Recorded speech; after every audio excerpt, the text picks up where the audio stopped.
യുബഅസൂൻ, ഉയർത്തെഴുന്നേൽപ്പ് തരാൻ എൻ്റെ ആയുസ് നീട്ടി തരാൻ. അത് ശൈത്താന് മാത്രമല്ല, എല്ലാ ജിന്നുകൾക്കും ഉണ്ടാവില്ല. ജിന്നുകളെ വയസ്സ് ചിലപ്പോൾ 100 ആവാം, 200 ആവാം, 1000 ആവാം. കഴിഞ്ഞ നൂറ്റാണ്ടിലുള്ളവരെ വർത്താനമൊക്കെ ചിലപ്പോൾ ഈ നൂറ്റാണ്ടിലുള്ളവർ പറയും. വല്യാപ്പാൻ്റെത് മകൻ പറയും. അതേപോലെ നമുക്ക് വല്യാപ്പാനെ കണ്ട് പരിചയമുള്ളവർക്കറിയാം, മകൻ ചിലപ്പോൾ വല്യാപ്പാനെ കണ്ടിട്ടുണ്ടാവില്ല.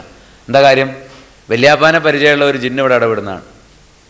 മനസ്സിലായില്ലേ? നമ്മളത് റൂഹ് കൂടി മരിച്ചു അയാൾ ആത്മാവ് കയറി എന്നൊക്കെ പറയാം. അത് ആത്മാവ് കയറുന്നതല്ല, അവിടെ പരിചയമുള്ള ഒരു ജിന്ന് ഇവിടെ പണിയെടുക്കുന്നതാണ് പിന്നെ തലമുറയിൽ. കാരണം അത്രയും ആയുസ്സുള്ളതുകൊണ്ടാണ്. അത് നമുക്ക് അത്തരം വിഷയങ്ങൾ പറയും, വിശദീകരിക്കാം. ഇനി ശാരീരികമായ ഉപദ്രവങ്ങൾ, രോഗങ്ങൾ, ഇത് എല്ലാം കൂടി പറയാൻ നമുക്ക് സാധിക്കുമോ എന്നറിയില്ല. ഒരുപാട് വിഷയങ്ങളുണ്ട്. അതും പിശാചിലൂടെ ഉണ്ടാകും. ഒരു മാനസികമായിട്ട് മാത്രമേ പിശാചിനെ ഉപദ്രവിക്കാൻ പറ്റൂ എന്നുള്ള ധാരണ ശരിയല്ല എന്ന് പറയാൻ 2 കാര്യങ്ങൾ. ഒന്ന്, അയ്യൂബ് അലൈഹിസ്സലാം, അദ്ദേഹത്തിന് ഇനി മസ്സനിയ ശൈത്താൻ, അദ്ദേഹം ദീർഘകാലം രോഗിയായി കിടന്നു. കുടുംബം വരെ അദ്ദേഹത്തെ ഉപേക്ഷിച്ചു എന്നാണ് ചരിത്രത്തിൽ നിന്ന് വ്യക്തമാകുന്നത്. അപ്പോൾ എന്താണ്? അത്രത്തോളം എത്തി. അത് പിശാച് വരുത്തിയ രോഗം. ലോകത്ത് ഏത് രോഗമുണ്ടോ ആ രോഗത്തിനൊരു കാരണം ഉണ്ടാവും. എന്തെങ്കിലും ഒരു കാരണം ഉണ്ടാവും. ഒരു വൈറസ് അതിൻ്റെ പിറകിലുണ്ടാവും, അല്ലെങ്കിൽ മറ്റെന്തെങ്കിലും ഒരു കാരണം ഉണ്ടാവും, അല്ലേ? ആ കാരണങ്ങളിൽ, എല്ലാ രോഗത്തിൻ്റെയും കാരണങ്ങളിൽ ഒന്ന് ശൈത്താനാണ്. പനിയാവട്ടെ, ജലദോഷമാവട്ടെ, ചുമയാവട്ടെ, മറ്റ് ഏതെങ്കിലും രോഗം, വലിയ ക്യാൻസർ ആവട്ടെ, വലിയ മാരക രോഗങ്ങളാവട്ടെ, എന്തായിരുന്നാലും ശരി, അതിനൊരു പല കാരണങ്ങൾ കൊണ്ട് ഒരു രോഗമുണ്ടാകാം. എല്ലാ രോഗങ്ങളുടെയും ഒരു കാരണം ശൈത്താനാണ്. മറ്റു കാരണങ്ങൾ കൊണ്ടുണ്ടാകുന്ന രോഗം നമ്മുടെ ചികിത്സ കൊണ്ട് തന്നെ മാറും. ശൈത്താൻ കാരണമായിട്ടുണ്ടാകുന്ന രോഗം മാറാൻ ഡോക്ടർമാരുടെ ചികിത്സ മാത്രം മതിയാവില്ല, പ്രാർത്ഥന വേണം. പിശാചിൽ നിന്ന് ശരണം തേടാനുള്ള മന്ത്രങ്ങൾ, പ്രാർത്ഥനകൾ നമ്മിൽ നിന്ന് ഉണ്ടായിരിക്കണം. ധാരാളം പ്രാർത്ഥനകൾ ആ വിഷയത്തിൽ പഠിപ്പിക്കപ്പെട്ടിട്ടുണ്ട്. സാധാരണയ്ക്കുപരിയായ കാരണങ്ങളാൽ മനസ്സിന് അസ്വസ്ഥതയും വെപ്രാളവും സ്വഭാവത്തിൽ വ്യത്യാസവും ഒക്കെ നമുക്ക് നമ്മുടെ ബന്ധുക്കളിലുമൊക്കെ പ്രകടമാകുമ്പോൾ നമുക്ക് ഉരുവിടാനുള്ള പ്രാർത്ഥന ബിസ്മില്ലാഹി അർഖീഖ്. ഏറ്റവും ചുരുങ്ങിയത് അങ്ങനെയെങ്കിലും ബിസ്മില്ലാഹി അർഖീഖ്. ജിബ്രീൽ അലൈഹിസ്സലാം നബി സല്ലല്ലാഹു അലൈഹി വസല്ലമക്ക് സാധാരണ കാരണങ്ങളാലല്ലാതെ പ്രവാചകൻ മാനസികാസ്വാസ്ഥ്യം പ്രകടിപ്പിച്ചപ്പോൾ, പ്രവാചകനായതുകൊണ്ട് ഗുരുതരമായ പ്രശ്നങ്ങളൊന്നും ഉണ്ടാവില്ല, കാത്തുരക്ഷിക്കുന്ന വാക്ക് കൊടുത്ത കാര്യമാണ്. അപ്പോൾ എന്താണ്? ബിസ്മില്ലാഹി അർഖീഖ്, അള്ളാഹുവിൻ്റെ നാമത്തിൽ ഞാൻ പ്രാർത്ഥിക്കുന്നു. മിൻ കുല്ലി ഷൈഇൻ യുദീഖ്, താങ്കളെ അലട്ടുന്ന ദ്രോഹിക്കുന്ന എല്ലാ പ്രശ്നങ്ങളിൽ നിന്നും, മിൻ ശർരി കുല്ലി നഫ്സിൻ, അതേപോലെ എല്ലാ ഷർറിൽ നിന്നും, ഔ ഐനി ഹാസിദിൻ, അസൂയക്കാരൻ്റെ കണ്ണേറിൽ നിന്നും. കണ്ണേറ്, ഇന്നൽ ഐന ഹഖുൻ, കണ്ണേറ് സത്യമാണ്. പക്ഷേ കണ്ണേറിൽ നിന്ന് രക്ഷപ്പെടാൻ വേണ്ടിയിട്ട് ഒരു പേക്കോലുണ്ടാക്കിയൊക്കെ അല്ല വേണ്ടത്. അത് ഹറാമായ ചികിത്സ. പടച്ചോൻ പഠിപ്പിച്ച ചികിത്സ എന്നാണ് പഠിപ്പിച്ചത്, അത് ചെല്ലുക വേണ്ടത്. ഇങ്ങനെയാണ്. അതേപോലെ അഊദു ബികലിമാത്തില്ലാഹി തമ്മ, നിങ്ങൾ അള്ളാഹുവിൻ്റെ പരിപൂർണമായ വചനങ്ങൾ കൊണ്ട് ഞാൻ ശരണം തേടുന്നു. മിൻ ശർരി മാ ഖലഖ്, നീ സൃഷ്ടിച്ചതിൻ്റെ എല്ലാ ദുരിതത്തിൽ നിന്നും.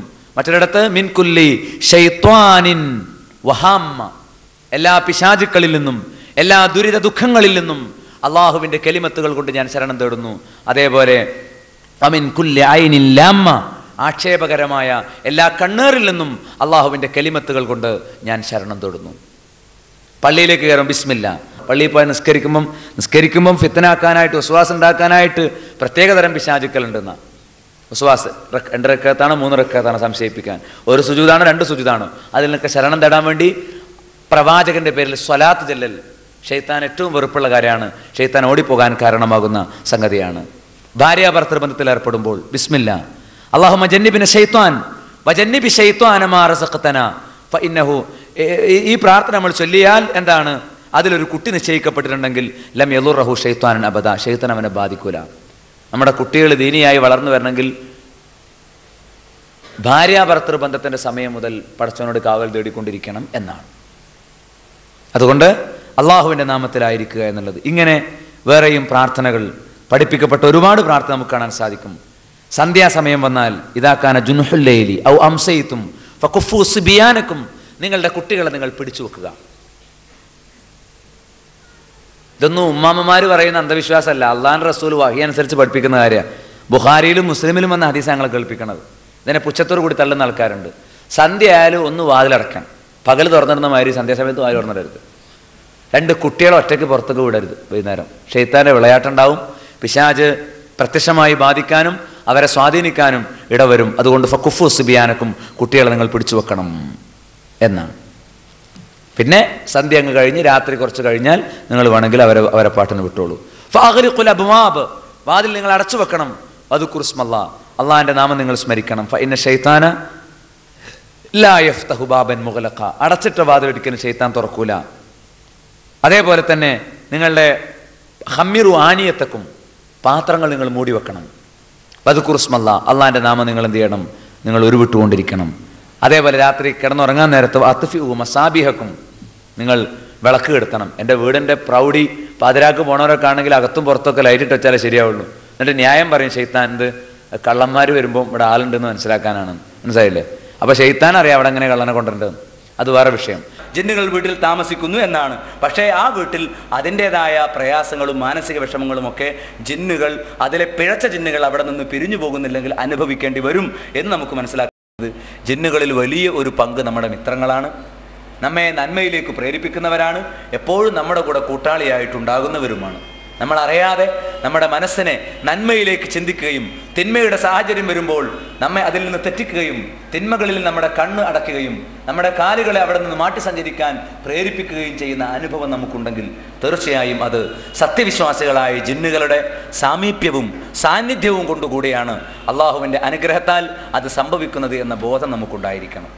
ജിന്നുകൾ മനുഷ്യരുമായി യഥേഷ്ടം ഇടപഴകിക്കൊണ്ടാണുള്ളത് എന്നർത്ഥം.